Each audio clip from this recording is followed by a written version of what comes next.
আজই ডাউনলোড করুন আর এনজয় করুন আপনার পছন্দের শো। বিয়ের পরে রিয়ার সাথে বন্ধুত্ব? না, আসলে আমার ওর সাথে ফেসবুকে জাস্ট আলাপ হয়েছিল। তারপর আমার হাজব্যান্ডের যে বেস্ট ফ্রেন্ড, তখন সেও মেয়ে খুঁজছে যে বিয়ে করবে। তো সেই সময় হঠাৎ আমার প্রোফাইলে ওকে দেখে ভালো লাগে, তারপর যোগাযোগ হয়। পুজোতে সেরা সময় হলো বন্ধুদের সাথে আড্ডা।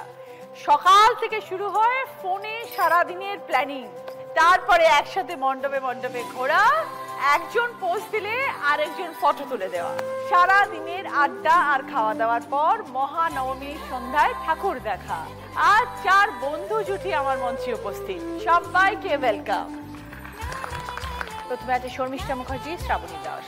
নমস্কার দিদি, শুভ নবমী। শুভ নবমী। আমরা এসছি বারাসাত থেকে।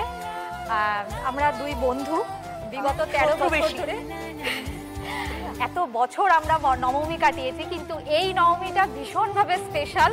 আপনাকে সামনে থেকে এত বছরের একটা আশা পূরণ আমি হলো। কোনোদিন ভাবতে পারিনি মানে ও আমার জীবনে কোনো ভালো কিছু ঘটাতে পারে, মানে আপনার সামনে আনতে পারে। বন্ধুত্ব শুরু হলো কিভাবে?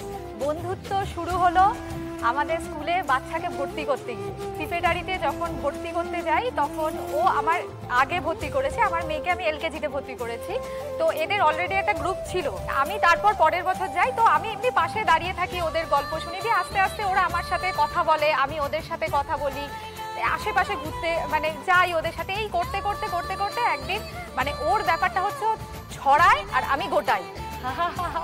তো এই করতে করতে করতে করতে একটা ঘটনা ঘটে যায় বন্ধুদের মধ্যেই, ভীষণ মিসআন্ডারস্ট্যান্ডিং তৈরি হয়। মানে কোনো একটা মানে স্পেশাল একজনের সাথেই আর কি আমার মিসআন্ডারস্ট্যান্ডিং হয়েছিল।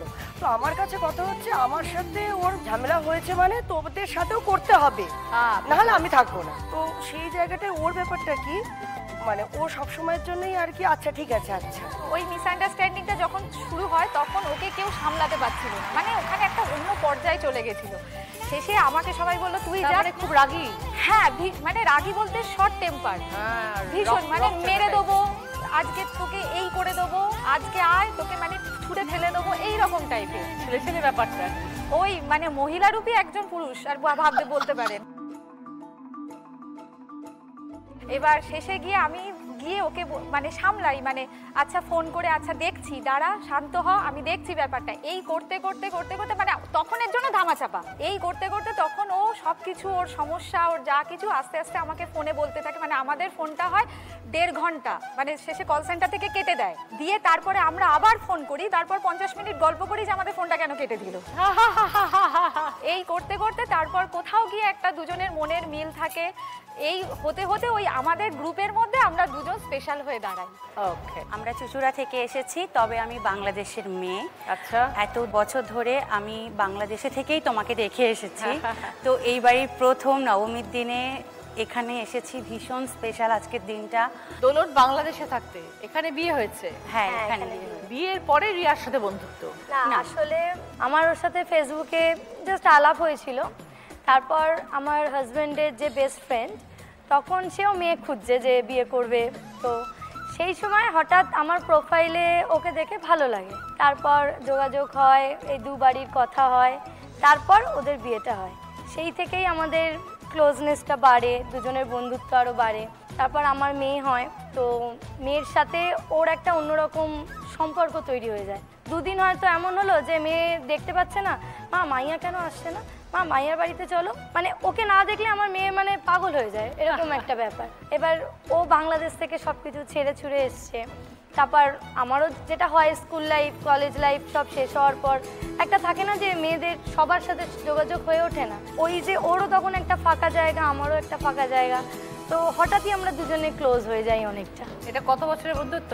5 বছর ধরে আমাদের ফেসবুকে পরিচয়, 9 বছর। ধরো একটা দেশ থেকে তুমি আরেকটা দেশে এলে, এখানে আত্মীয় স্বজন, পরিবার পরিজন, মা বাবা তো কেউ নেই না।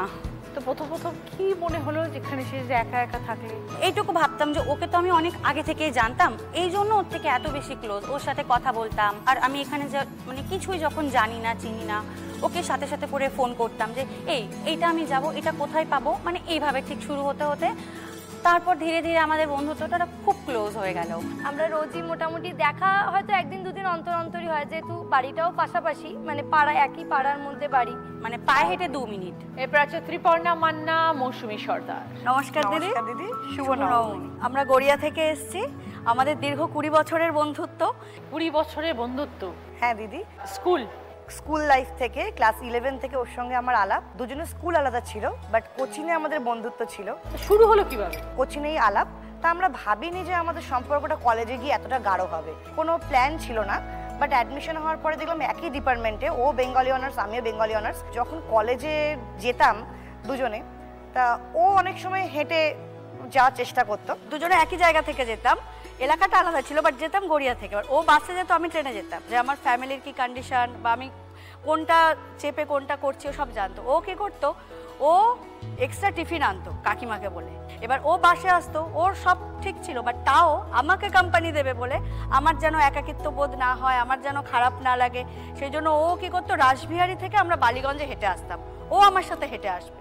বাবা, তখন ওটা মানে হাঁটার কষ্টের থেকে আমার বেশি ছিল আমাকে পয়সাটা বাঁচাতে হবে। রাসবিহারী দেশবন্ধু কলেজ ফর গার্লসের আমরা স্টুডেন্ট, তো ওখান থেকে আসার সময় তো প্রচুর জামা কাপড়ের দোকান, মানে ওইটা দেখতে দেখতে আমরা চলে আসতাম, মনে হতো না যে অতটা রাস্তা আমরা আসছি। তো এই করে মানে কেয়ারিং জায়গাটা খুব বেশি আমাদের বন্ধুত্বটাকে আরো গাঢ় করেছে। সেকেন্ড ইয়ারে পড়াকালীন আমার বাড়ি থেকে বিয়ের জন্য রাজি ছিল না, মানে আমার হাজবেন্ডের কারোর বাড়ি থেকেই লাভ ম্যারেজ, কারোর রাজি ছিল না। সেই জায়গা থেকে কিন্তু আমাদের একটা এমন পরিস্থিতি তৈরি হয়েছিল যে আমাদেরকে একটা মানে রেজিস্ট্রিটা করে নিতেই হবে। আমার হাজবেন্ডও তখন সেইভাবে মানে স্ট্যাবলিশ হয়ে ওঠেনি যে ও সেইভাবে পুরোটা অ্যারেঞ্জ করবে। ও টিউশনি করে যেটুকু টাকা জমিয়েছিল সেই টাকা দিয়ে আমার শাড়ি সায়া ব্লাউজ কিনে ও রেজিস্ট্রির ব্যবস্থাটা করেছিল। সেই সময় কেউ আমাদের পাশে ছিল না, ও একা দাঁড়িয়ে সমস্ত কিছুটা অ্যারেঞ্জ করে একা সাক্ষী দিয়ে আমাদের রেজিস্ট্রিটা কমপ্লিট করেছিল।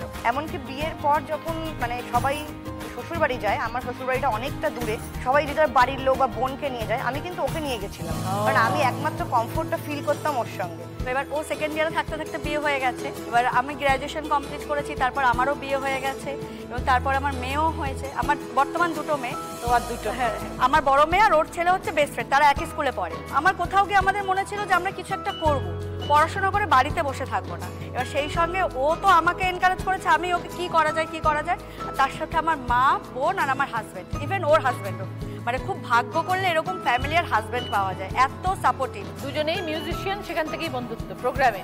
একদম। কত বছরের হয়ে গেল বন্ধুত্ব? আমাদের বন্ধুত্বটা শুরু হয় 5 বছর ধরে মিউজিক্যাল জার্নি দিয়ে। আমরা দুজনে একটি ব্যান্ডের সাথে যুক্ত আছি, সেখানেই আমার ওর সাথে আলাপ হয়।